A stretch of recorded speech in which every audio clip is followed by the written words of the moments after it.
আমার home reels চ্যানেলে সবাইকে জানাই অনেক অনেক ভালোবাসা। আজ আমি নিয়ে এসেছি ইনস্ট্যান্ট ধোসা। চাল ডাল ভেজানোর ঝামেলা ছাড়াই ঝটপট বানিয়ে ফেলতে পারি এই সুজির ইনস্ট্যান্ট ধোসা।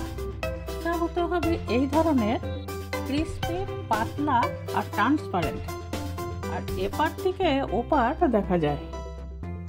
আজ আমি ঠিক তেমনই সুজির ধোসা বানিয়েছি।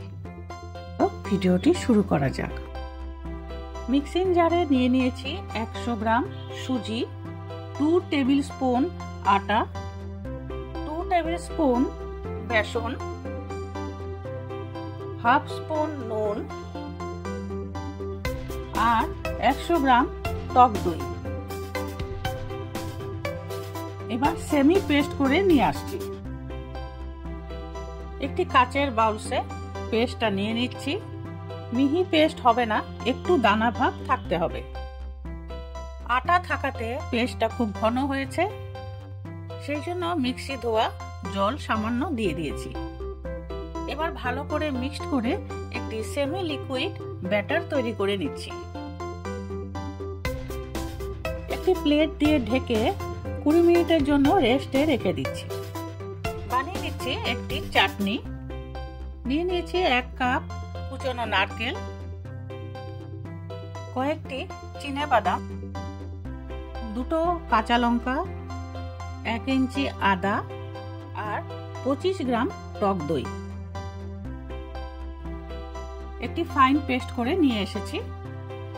চাটনিটা খুব ঘন হয়েছে, আর সেটা পাতলা করার জন্য দিয়ে দিচ্ছি মিক্সি ধোয়া সামান্য জল। এবার একটি সুন্দর ফ্লেভারের জন্য দিয়ে দিয়েছি তড়কা, দিয়ে দিয়েছি স্বাদ অনুসারে নুন। এবার ভালো করে মিক্সড করে নিচ্ছি। এদিকে ব্যাটারটা ফুলে একদম পারফেক্টলি রেডি হয়ে গেছে। দিয়ে দিচ্ছি 1 চুটকি হিং।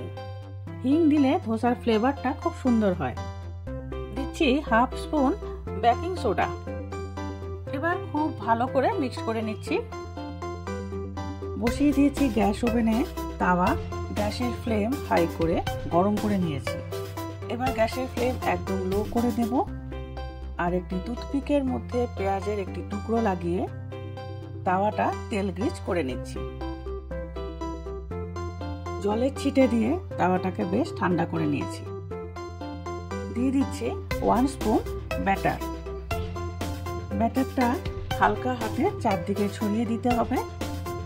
যত পাতলা করে ছড়ানো যাবে তত কিন্তু ধোসা ক্রিস্পি হবে। ধোসার একদিকেই কিন্তু ফ্রাই হয়, সেই জন্য ব্যাটারটা যত পারা যায় পাতলা করে ছড়াতে হয়, যাতে ট্রান্সপারেন্ট হয়। তাহলে কিন্তু ধোসা ক্রিস্পিও হয় আর দেখতেও সুন্দর দেখায়। এবার চারদিকে একটু তেল ছড়িয়ে দিচ্ছি। এখানে তেলের জায়গায় ঘিও ইউজ করতে পারি। লালচে ভাব হয়ে আসছে ধোসা, আর নিজে নিজেই কিন্তু তাওয়ার দিকে ছেড়ে দিচ্ছে। এবার ফোল্ড করে নিচ্ছি। এইভাবে আমি প্রত্যেকটা ধোসা বানিয়ে দেখাচ্ছি। ধোসার ব্যাটার যত পাতলা করে ছড়ানো হবে, দেখতেও ট্রান্সপারেন্ট হবে, তো খেতেও মুচমুচে হবে। আর পেঁয়াজের টুকরো দিয়ে তেল গ্রিজ করলে ধোসার মধ্যে খুব সুন্দর একটি গন্ধ হয়, আর ধোসা কিন্তু ক্রিস্পিও হয়। প্লিজ ভিডিওটি কেউ স্কিপ করে দেখবে না, সম্পূর্ণ ভিডিও দেখবে, না হলে বুঝতেই পারবে না আমি কিভাবে ইনস্ট্যান্ট সুজির ধোসা বানিয়েছি। আমার সম্পূর্ণ ধোসাগুলো বানানো হয়ে গেছে। এবার আমি একটি সার্ভিং প্লেটে সার্ভ করে দিচ্ছি। সাথে দিয়ে দিচ্ছি কোকোনাট চাটনি। তো কেমন লেগেছে আমাকে কমেন্টস করে জানাবে। আবার দেখা হচ্ছে নেক্সট একটি ভিডিওর সাথে।